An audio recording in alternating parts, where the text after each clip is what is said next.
في سؤال كويس جدا اتبعت لي سواء طالب او خريج هيفيدك. السؤال ده بيقول ايه؟ كنت واخد كورس بي اف ايه وانا طالب بس نسيت معلومات كتيرة، اعمل ايه حالا؟ وهل كنت اصبر اخده بعد التخرج؟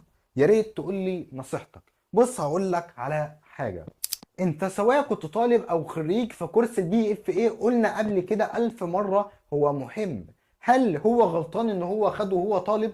كورس البي اف ايه وانت طالب بتاخده عشان يأهلك لسوق العمل او بعد كده. طب انا دلوقتي كورس البي اف ايه كطالب بيعلمك الدورة المحاسبية، ابدأ بيه كطالب حتى لو نسيته بعد التخرج. طب لو انا يا ابراهيم نسيته بعد التخرج اعمل ايه؟ هتلاقي الف واحد بيشرحها على النت، ومعلومة اكيد انت عارفها. انا باذن الله الفترة الجاية هشرح كورس بي اف ايه على قناة اليوتيوب ابراهيم دومة، وده QR. فباذن الله هشرح كورس بي اف ايه كامل سواء دفتري او اكسل.